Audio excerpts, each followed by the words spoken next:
नमस्कार बच्चों, कैसे हैं आप सब। आशा करती हूँ आप सभी अच्छे होंगे, स्वस्थ होंगे, खुश होंगे और अपनी पढ़ाई भी अच्छे से कर रहे होंगे। तो जैसा कि आप सभी जानते हैं, मैं हूँ आपकी हिंदी की अध्यापिका और मैं स्वागत करती हूँ आप सभी का आईसीटी वर्चुअल क्लासरूम में। और आज हम यहाँ पर एकत्रित हुए हैं पढ़ने के लिए क्लास 6 की हिंदी। क्लास 6 की हिंदी में आप सभी को पता है हमारी जो वसंत पाठ्य पुस्तिका है उसके सारे चैप्टर कंप्लीट हो गए हैं। वसंत पाठ्य पुस्तिका भाग 1 हमारी कंप्लीट हो चुकी है और हम अपनी दूसरी जो हमारी पाठ्य पुस्तिका है अब जो बाल राम कथा यानी कि जिसमें भगवान राम की पूरी कहानी लिखी गई है, पूरी कथा लिखी गई है, उसको हम पढ़ रहे हैं। यानी कि उसका जो पहला चैप्टर है वो हमने शुरू किया है अपने पिछले ही सेशन में, अवधपुरी में राम। तो इस चैप्टर को हम पढ़ रहे हैं। तो आप देख सकते हैं कि इस चैप्टर को हमने लगभग आधा अपना पढ़ लिया था और आपने देखा कि जैसे अवधपुरी में राम, तो सबसे पहले यहाँ पर अवधपुरी की जो भव्यता है, अवध में जो एक अयोध्या नगरी है और उस अयोध्या नगरी की जो भव्यता है, सुंदरता है, शालीनता है, उसका वर्णन पूरे पाठ में किया गया है। और उसी के आधार पर, क्योंकि वहां के राजा दशरथ है और राजा दशरथ की जो प्रजा पालन के बारे में भी बताया गया है कि किस तरह से, जिस तरह का उनका मन है साफ, स्वच्छ, निर्मल, पवित्र, बिल्कुल उसी तरह की उनकी नगरी भी है, सुंदर, साफ, स्वच्छ और निर्मल। और आपने देखा कि राजा दशरथ जो है वो बहुत ज्यादा चिंतित रहने लगे हैं क्योंकि अब उनकी आयु बढ़ती जा रही है और उनके घर में कोई भी संतान नहीं है और इसके लिए वो बहुत दुखी है, मन ही मन वो चिंतित रहते हैं। और एक बार उन्होंने अपनी जो ये मन की जो ये बात है वो अपने गुरु के सामने रखी, जो उनके गुरु है विश्वामित्र जी, उनके सामने रखी कि गुरुदेव मुझे इसका कोई उपाय बताइए, क्योंकि वो एक बहुत ही बड़े राज्य के राजा हैं, बहुत ही अच्छे राजा हैं और उनका भी सभी राजाओं की तरह एक मन है कि उनका भी कोई उत्तराधिकारी होना चाहिए, उनके राज्य को संभालने वाला होना चाहिए, उनके कुल का दीपक होना चाहिए।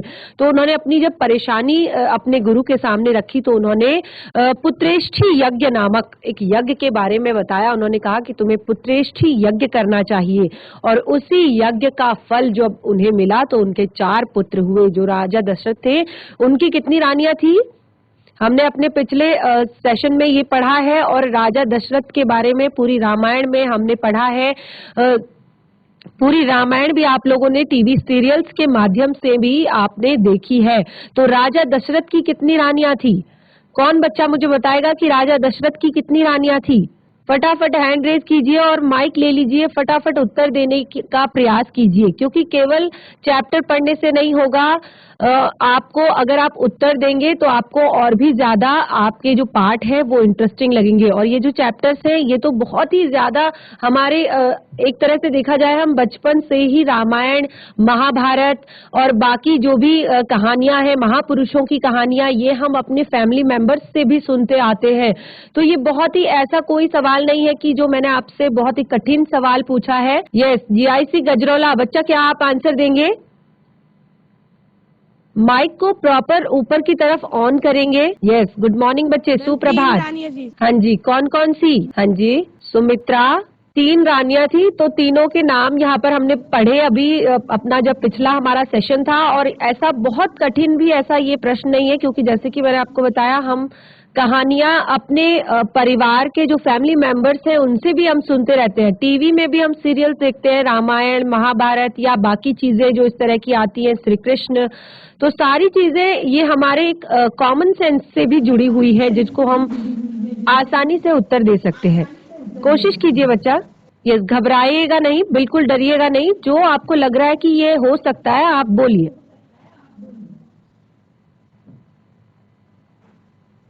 और कोई बच्चा क्लास में? बहुत सारे बच्चे यहाँ पर दिखाई दे रहे हैं। जीआईसी गजरौला, वेरी गुड बच्चे, आज तो पूरी क्लास यहाँ पर भरी हुई है। कोई और बच्चा क्लास से? फटाफट माइक ले लीजिए और फटाफट उत्तर देने की कोशिश कीजिए। यस, कोई और बच्चा? चलिए कोई बात नहीं। बाकी दूसरा स्कूल भी मुझे यहाँ पर स्क्रीन पर दिखाई दे रहा है, जीआईसी चोपड़ियन। क्या बच्चे आप मुझे सुन पा रहे हैं? हैंड रेज कीजिए। Very good. तो राजा दशरथ की रानियों के बारे में हम यहाँ पर डिस्कस कर रहे हैं। राजा दशरथ की कितनी रानियां थी? अगर आपको उत्तर आता है तो फटाफट माइक ले लीजिए और उत्तर देने की कोशिश कीजिए। माइक को प्रॉपर ऊपर की तरफ ऑन करेंगे। 3।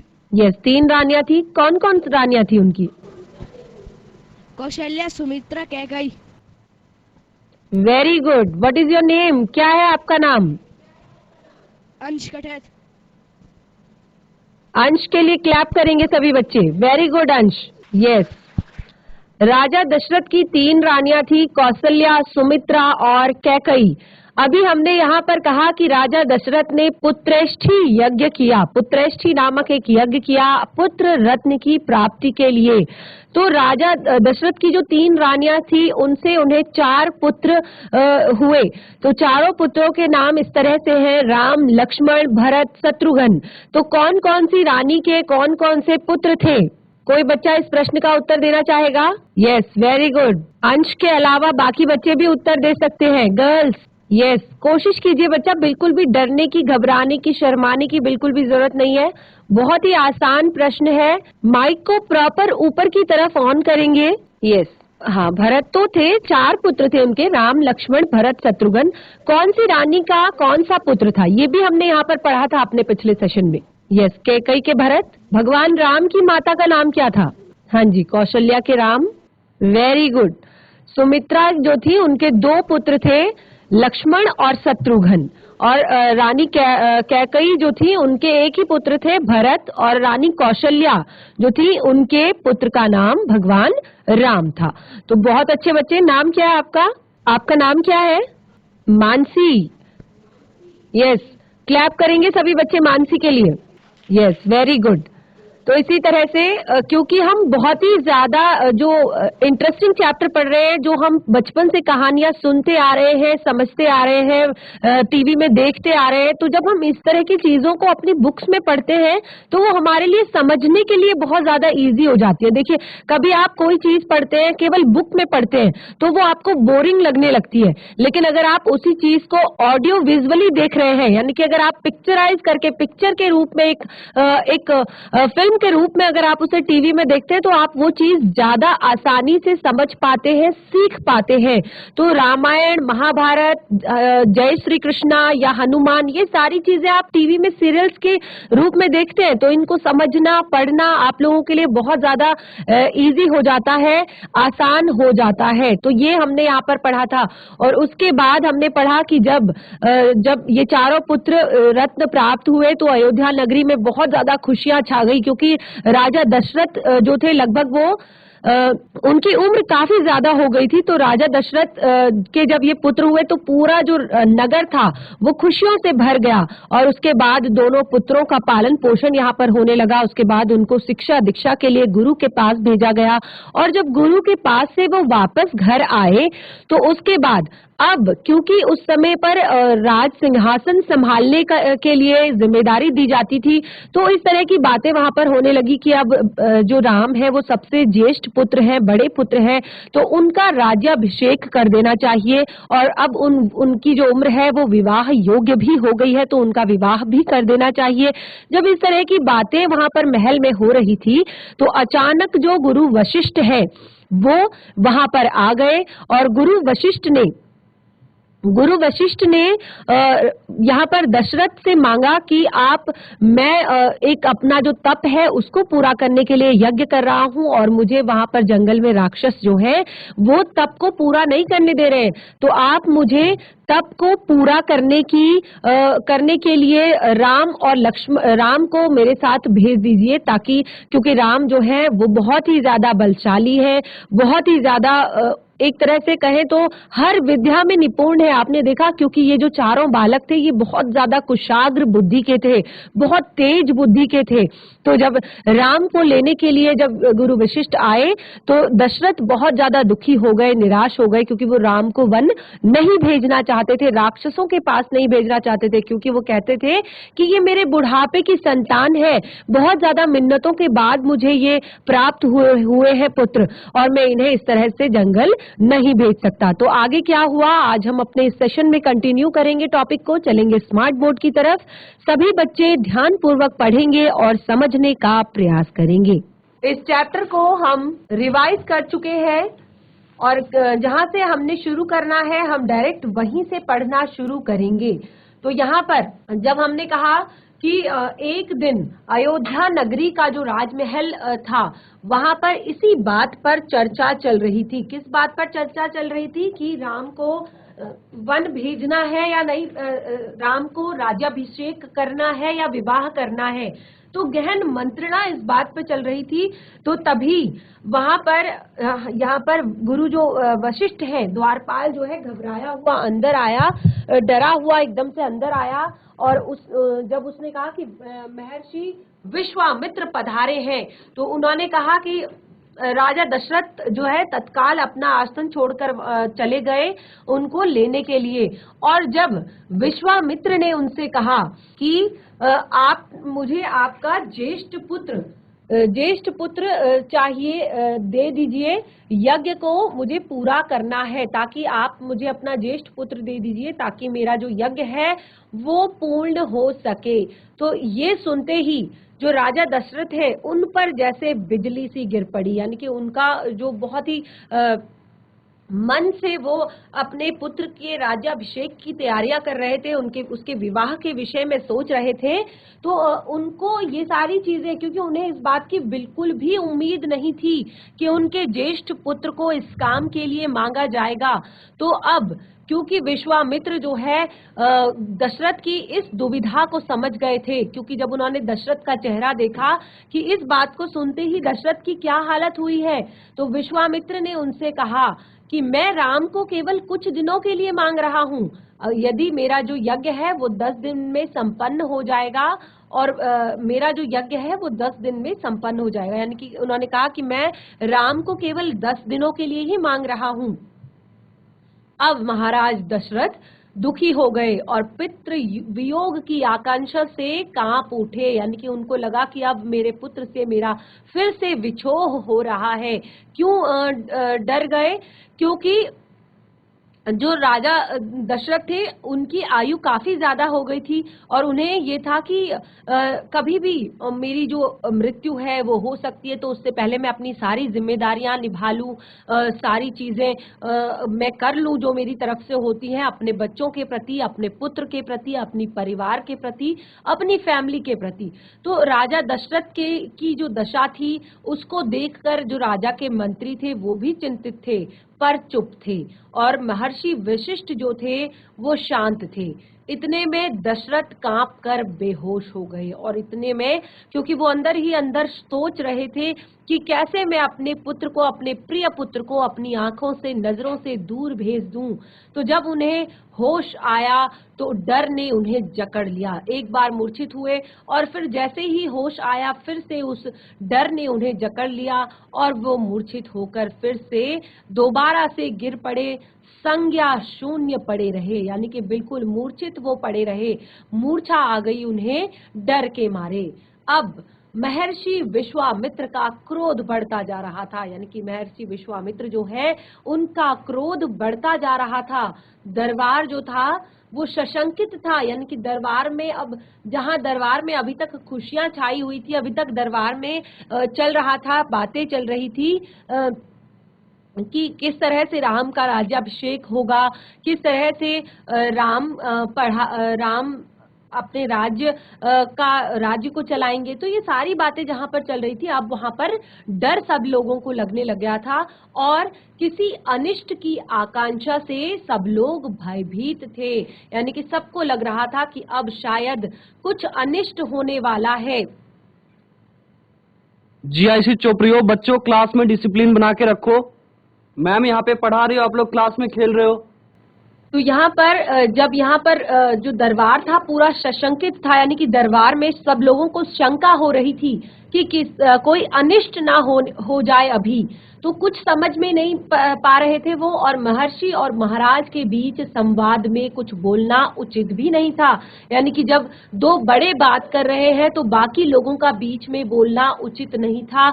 यही सोचकर जो सब लोग थे वो चुप थे और मुनि वशिष्ठ चुपचाप आकर महाराज दशरथ के पास खड़े हो गए। जो मुनि वशिष्ठ थे वो चुपचाप आकर महाराज दशरथ के पास खड़े खड़े हो गए। थोड़ी देर बाद दशरथ उठे, स्वयं को संभालते हुए उन्होंने महर्षि से विनती की, महामुनि, मेरा राम तो अभी 16 वर्ष का नहीं हुआ है, वह राक्षसों से कैसे लड़ेगा? राक्षस मायावी होते हैं, उनके छल कपट को वो कैसे समझ पाएगा? उन्हें कैसे मारेगा? इससे अच्छा तो यही होगा कि आप मेरी सेना ले जाइए, मैं स्वयं आपके साथ चलूंगा, राक्षसों से युद्ध करूंगा। तो उन्होंने कहा कि मैं आपके पास राम को कैसे भेज दूं, क्योंकि वो अभी केवल और केवल 16 वर्ष का है। राक्षस मायावी होते हैं, राक्षसों के छल कपट को वो नहीं समझ पाएगा। और अगर आपको लगता है अगर आपको लगता है तो आप मेरी सेना ले जाइए, या फिर मैं स्वयं आपके साथ चलता हूँ और राक्षसों से युद्ध करता हूँ। महर्षि ने कोई भी प्रतिक्रिया व्यक्त नहीं की, यानी कि कोई भी उन्होंने रिस्पॉन्स नहीं किया इस बात का। और वो क्रोधित थे, पर उसको व्यक्त नहीं कर रहे थे। वो बहुत ज्यादा क्रोधित थे, पर उस क्रोध को व्यक्त नहीं कर रहे थे। उन्हें अपने यज्ञ के नियम याद थे, यानी कि उन्हें अपने यज्ञ के नियम याद थे कि वो इस यज्ञ के समय पर, जब वो यज्ञ कर रहे हैं, तो वो इस यज्ञ के समय पर बिल्कुल भी अगर क्रोध करेंगे या क्रोध से कुछ रिस्पॉन्स करेंगे, किसी पर गुस्सा करेंगे, किसी पर हाथ उठाएंगे, किसी से लड़ाई करेंगे, युद्ध करेंगे, तो उनका यज्ञ जो है वो खंडित हो जाएगा और उनका अनुष्ठान अधूरा रह जाएगा। तो उन्होंने कहा, राजा दशरथ ने, कि मैं राम के बिना नहीं रह सकता महामुनि, एक पल भी नहीं। आप राम को छोड़कर जो चाहे मांग लो, उसे मत ले जाइए, मैं राम को नहीं दूंगा, बिल्कुल नहीं। वह मेरी बुढ़ापे की संतान है और मैं उससे प्रेम करता हूँ। तो उन्होंने कहा कि आप राम के अलावा मुझसे कुछ भी ले लीजिए, लेकिन मैं राम को आपको नहीं दे सकता। तो महर्षि का क्रोध भभक उठा। अब जो है महर्षि बिल्कुल क्रोध से भर गए, बहुत ज्यादा गुस्से में आ गए और कहते हैं कि ऋषि मुनि सकते में आ गए, और जो वहां पर मंत्रीगण और ऋषि मुनि थे वो सब सकते में आ गए, सब डर गए। और उन्होंने कहा कि आप रघुकुल की रीति तोड़ रहे हैं राजन। आपने एक पंक्ति सुनी होगी भगवान राम के रघुकुल के बारे में कि रघुकुल रीति सदा चली आई, प्राण जाई पर वचन न जाई। यानी कि यहाँ पर जो होता है रघुकुल में, उस समय पर राजा दशरथ ने एक ऐसी जो रीत चलाई थी रघुकुल में कि उनके यहाँ वचन दिए जाने पर उसको तोड़ने का नहीं सोचा जाता था, किसी भी तरह से उसको पूरा किया जाता था। जिस तरह आपने देखा होगा कि जो आज स्थिति बनी है, जब भगवान राम सीता माता के साथ वन में जाते हैं 14 वर्ष के वनवास के लिए, तो उस समय भी यही वचन के कारण ये सारी चीजें होती हैं। क्योंकि एक बार जब ये कहानी आप आगे भी सुनेंगे, क्योंकि जो आपके बाकी के चैप्टर्स हैं उनमें भी भगवान राम के बारे में ही दिया गया है। तो जब एक बार राजा दशरथ युद्ध कर रहे होते हैं, तो युद्ध में रानी कैकई उनकी हेल्प कर रही होती है, मदद कर रही होती है, सहायता कर रही होती है। तो अचानक जब युद्ध करते करते रथ का जो पहिया है वो निकलने वाला होता है, तो रानी कैकई फट से जाकर उसमें जो पेच होता है रथ का वो गिर जाता है पहिए का। तो रानी कैकई उसमें अपनी उंगली डाल देती है और इस तरह से रथ का जो पहिया निकलने से बच जाता है और राजा दशरथ के प्राण जो है बच जाते हैं। तो उस समय भी राजा दशरथ अपनी रानी को कहते हैं कि मैं आज तुम्हारे इस पतिव्रता व्यवहार से बहुत ज्यादा प्रसन्न हूँ। तुम मुझसे मांगो, वचन मांगो, और जो तुम मांगोगी मैं वो वचन तुम्हें दूंगा। तो रानी कहती है कि अभी तो मेरे पास सब कुछ है, अगर समय आएगा कभी तो मैं वो वचन आपसे मांग लूंगी। तो इस तरह से ये जो वचन की बात है, इस कहानी को हम आगे कंटिन्यू करेंगे, क्योंकि जो बाकी के चैप्टर्स हैं वो इसी कहानी से जुड़े हुए हैं। तो यहाँ पर फिर से जो मुनि है वो याद दिलाते हैं दशरथ को, कहते हैं कि आप रघुकुल की रीति तोड़ रहे हैं राजन, वचन देकर पीछे हट रहे हैं। यानी कि आपने, जब मैं शुरुआत में ही एंटर हुआ था आपकी सभा में मैंने प्रवेश किया था, तो आपने मुझे कहा था कि आपकी हर आज्ञा का पालन किया जाएगा। तो अब आप इस वचन से पीछे हट रहे हैं राजन। तो यह बर्ताव कुल के विनाश का सूचक है, जो ये आप बर्ताव कर रहे हैं अभी, ये कुल के विनाश का सूचक है। आप जानते हैं मैं स्वयं दुष्ट राक्षसों का संहार कर सकता था, लेकिन मैंने संन्यास ले लिया और अगर राम को आप नहीं देंगे तो मैं यहाँ से खाली हाथ लौट जाऊंगा। अब बात को बिगड़ती देखकर वशिष्ठ मुनि आगे आए, महाराज दशरथ को समझाया, राम की शक्ति के बारे में बताया, प्रतिज्ञा तोड़ने के संबंध में बताया और महर्षि विश्वामित्र के साथ रहने पर राजकुमार राम को होने वाले लाभ के बारे में बताया। राजन, आपको अपना वचन पूरा करना चाहिए।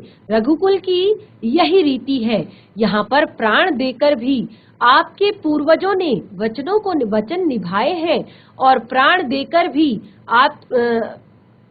आप जो है राम की चिंता ना करें।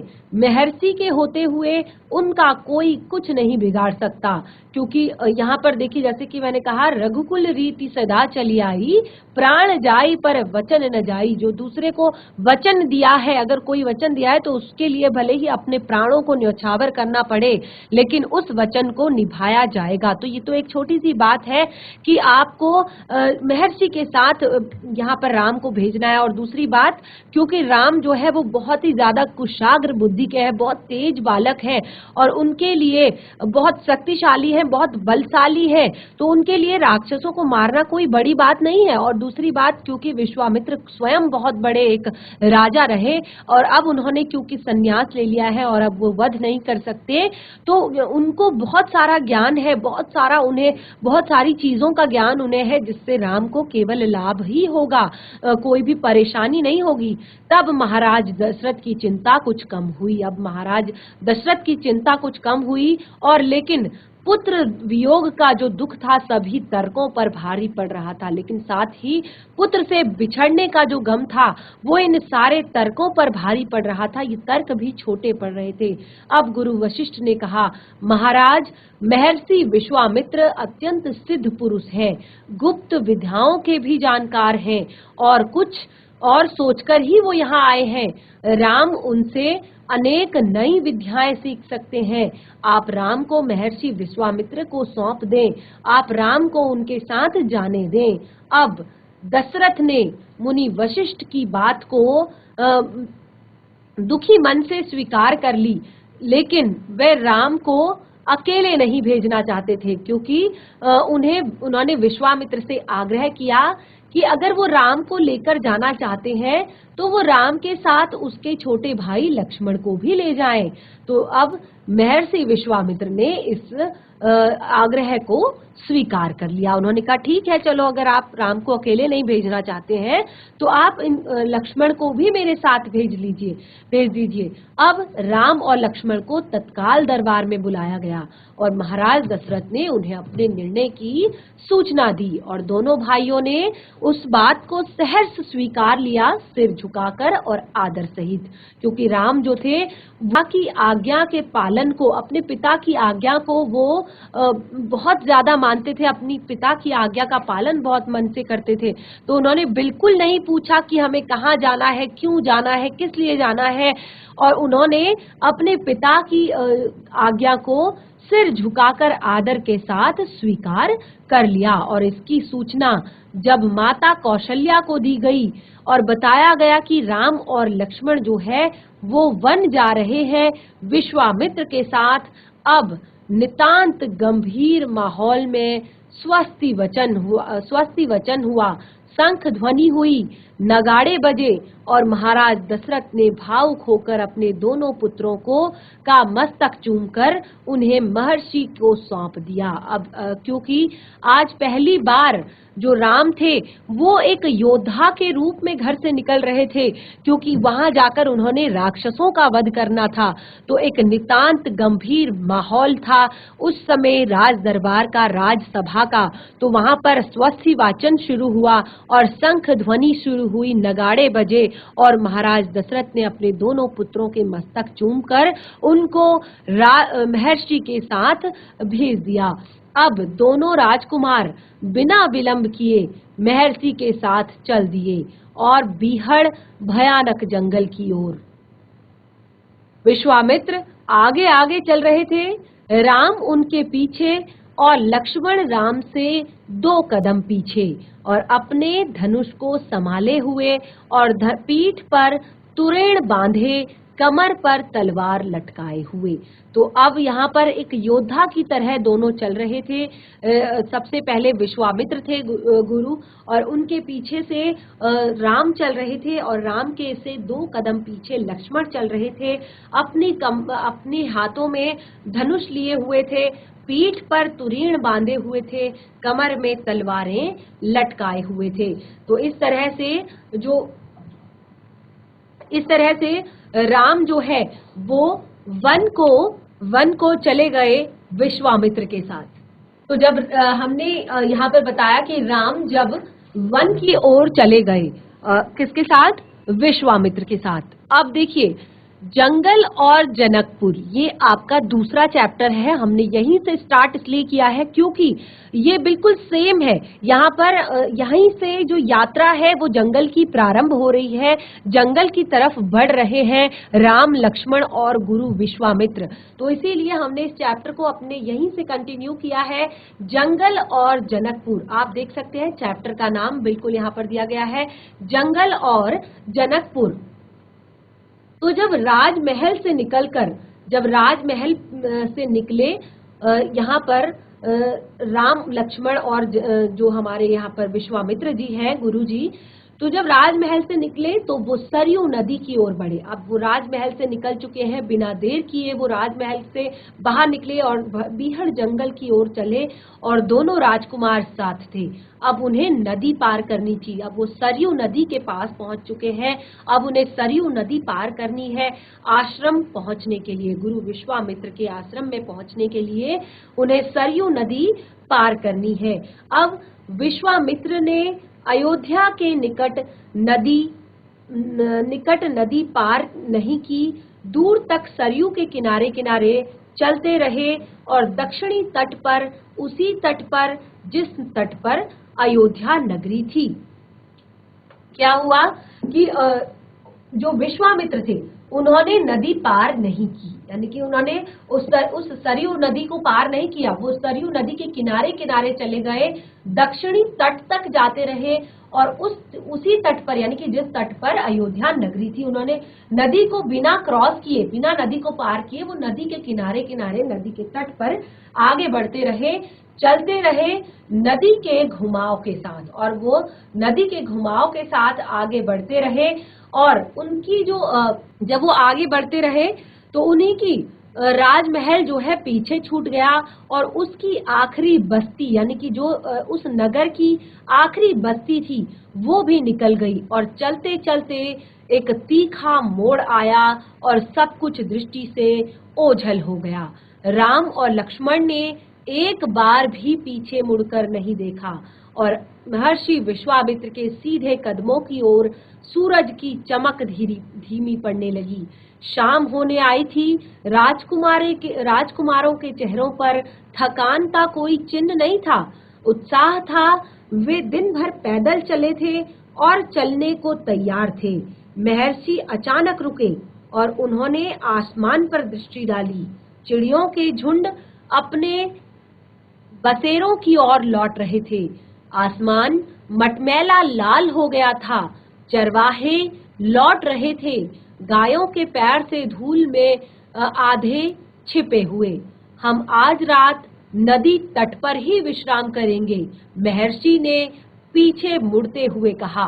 तो क्या था कि जब वो जंगल पर पहुंच गए थे, अब उन्होंने अयोध्या नगरी को पूरी तरह से पार कर दिया था, काफी आगे वो बढ़ गए थे, और अब उन्होंने देखा, क्योंकि पहले के समय में इस तरह से हाथ पे वॉच नहीं होती थी, घड़ी नहीं होती थी, आसमान को देखकर कि किस तरह की प्रतिक्रिया आसमान में हो रही है, आसमान दे रहा है, तो उसी के आधार पर जो समय है उसका पता लगाया जाता था। तो जिस तरह से यहाँ पर बताया गया है कि सूरज जो है उसकी अब आसमान, उसकी चमक कम होने लगी थी, आसमान में चिड़ियों का झुंड जो था वो अपने घोंसलों की ओर लौट रहा था, चरवाहे जो थे यानी कि गायों को चराने वाले जो लोग थे वो भी अपने घरों के लिए वापस लौट रहे थे। जो गायों की पैरों से उड़ती हुई, क्योंकि गाय झुंड में आ रही थी जंगल से चढ़ते हुए, तो उनकी पैरों से उठती हुई जो धूल है उसमें आधे छिपे हुए वो थे और आगे बढ़ रहे थे। तो तभी विश्वामित्र ने यहाँ पर कहा कि आज हम इसी नदी के तट पर विश्राम करेंगे। और उन्होंने जब पीछे मुड़ते हुए राजकुमारों को देखा तो हल्का सा वो मुस्कुरा दिए, यानी कि उन्होंने कहा कि वो हल्का सा मुस्कुराए और क्या कहा, उनसे मुस्कुराकर उनके पास आते हुए कहा कि मैं तुम दोनों को कुछ और विद्याएं सिखाना चाहता हूं। क्योंकि भगवान जो है ना, ये सारी चीजें भगवान राम, आपको पता होगा भगवान विष्णु का अवतार है। तो विष्णु का अवतार है और जो लक्ष्मण है वो शेषनाग का अवतार है, यानी कि जो लक्ष्मण है जिस पर भगवान विष्णु विश्राम करते हैं, आराम करते हैं, ये उनकी जो शेषनाग की जो सैया है। क्योंकि आप देख सकते हैं इस पूरी रामायण की कहानी में आपने देखा कहीं पर भी लक्ष्मण राम जी से अलग नहीं है, वो हमेशा भगवान राम के साथ है। तो क्योंकि भगवान राम जो है वो विष्णु का ही रामावतार है और जो शेषनाग है वो लक्ष्मण का अवतार है, शेषनाग ने लक्ष्मण का अवतार लिया हुआ है। तो जो गुरु विश्वामित्र हैं वो भी एक तरह से बहुत बड़े तपस्वी हैं, बहुत बड़े ज्ञानी हैं, मुनि हैं। तो उनको ये सारी बातें पहले से थोड़ी थोड़ी सी पता है। तो उन्होंने कहा कि एक भगवान का जन्म जब यहाँ पर धरती पर हुआ है तो वो किसी भी विद्या से छूटने नहीं चाहिए। तो उन्होंने मन मन में सोचा कि इनको मैं कुछ और विद्याएं सिखाना चाहता हूँ। उन्होंने कहा कि मैं तुम्हें कुछ और विद्याएं सिखाना चाहता हूँ जिसे सीखने के बाद तुम पर कोई भी प्रहार नहीं कर पाएगा। और जब तुम नींद में रहोगे, क्योंकि ऐसा नहीं है कि हमेशा जो शत्रु है वो तभी आएगा जब तुम उठकर बैठे हो शत्रु के इंतजार में। उन्होंने कहा कि कोई भी शत्रु कभी भी आ सकता है, तो उस समय भी नहीं जब तुम नींद में रहोगे। यानी कि मैं तुम्हें ऐसी विद्या सिखाना चाहता हूँ कि अगर तुम नींद में भी हो तब भी तुम पर कोई भी प्रहार नहीं कर सकता, तुम्हें मार नहीं सकता, तुम्हारे ऊपर अस्त्र शस्त्र नहीं चला सकता। तो राम और लक्ष्मण ने नदी में मुंह हाथ धोकर जब वो लौटे, महर्षि के निकट आकर बैठ गए। अब विश्वामित्र ने दोनों भाइयों से बला अति बला नाम की विद्या सिखाई। और रात में वे लोग सोए नहीं, तिनकों और पत्तों का बिस्तर बनाकर नींद आने तक महर्षि उनसे बात करते रहे। सुबह हुई, फिर यात्रा शुरू हुई। मार्ग वही था, सरयू नदी के किनारे किनारे। तो देखिए इस तरह के भयानक राक्षस उस जंगल में हुआ करते थे। आप देख सकते हैं यहाँ पर तो राम लक्ष्मण भी बहुत ज्यादा बड़े नहीं थे, वो भी केवल 15-16 वर्ष की आयु के बच्चे थे। और इस तरह के भयानक राक्षस जब उन्हें जंगल में मिले, इतने भयानक राक्षसों का उन्हें वध करना था, तो काफी सारी विद्याएं आना उनको बहुत ही ज्यादा जरूरी उनके लिए था। तो आप देखेंगे चलते चलते वे एक ऐसी जगह पर पहुंचे जहां पर दो नदियां आपस में मिलती थी और उस संगम की दूसरी नदी गंगा थी, यानी कि वहां पर गंगा और सरयू का संगम हो रहा था। तो और महर्षि जब भी आगे चल रहे थे, महर्षि अब भी आगे चल रहे थे, लेकिन एक अंतर आ गया था। राम लक्ष्मण अब दूरी बनाकर नहीं चलते थे, महर्षि के ठीक पीछे चलते थे ताकि उनकी बातें ध्यान से सुने। अभी तक लक्ष्मण और राम जो थे वो उनसे थोड़ा थोड़ा दूरी पर चल रहे थे, लेकिन अब जो महर्षि हैं वो उनसे हर एक बात में उन्हें कुछ सिखा रहे हैं, कुछ बातें कर रहे हैं। चाहे वो रास्ते में पड़ने वाले नदियों के बारे में बातें हो, चाहे वो रास्ते में पड़ने वाले आश्रमों के बारे में बातें हो, चाहे उन आश्रमों में रहने वाले लोगों के बारे में बातें हो, चाहे वनस्पतियों के बारे में बातें हो, या उस स्थान के इतिहास के बारे में। तो ये सारी बातें अब गुरु विश्वामित्र बच्चों को सिखा रहे थे, बच्चों को बता रहे थे। राम और लक्ष्मण को ये सारी बातें बता रहे थे। अब जो आगे की यात्रा थी वो थोड़ा सा कठिन थी, क्योंकि अभी तक तो जो रास्ता था वो केवल सरयू नदी के किनारे किनारे का था, लेकिन अब आगे का रास्ता जंगलों का था, लेकिन उससे पहले उन्हें नदी पार करनी थी और रात में ऐसा करना महर्षि विश्वामित्र को उचित नहीं लगा। यानी कि रात के समय में नदी को पार करना महर्षि विश्वामित्र को बिल्कुल भी उचित नहीं लगा। तो उन्होंने क्या किया, तीनों वहीं पर रुक गए और संगम पर बने एक आश्रम में आश्रम में वो रुक गए और अगली सुबह उन्होंने जो नदी को पार करना था वो नाव से करना था। तो इस तरह से उन्होंने नाव से अगली सुबह गंगा मैया को पार किया। तो बच्चों, आपने देखा किस तरह से राजा दशरथ ने बहुत ज्यादा दुखी मन से राम और लक्ष्मण को गुरु विश्वामित्र के साथ वन की ओर भेज दिया है और किस तरह से उनकी वन की ये जो यात्रा है वो चल रही है।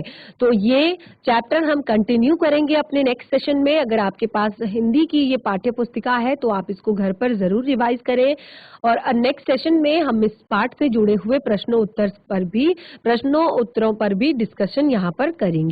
तो आज का सेशन हमारा यहीं पे समाप्त होता है। हम मिलेंगे अपने नेक्स्ट सेशन में, तब तक के लिए धन्यवाद। आपका दिन शुभ हो।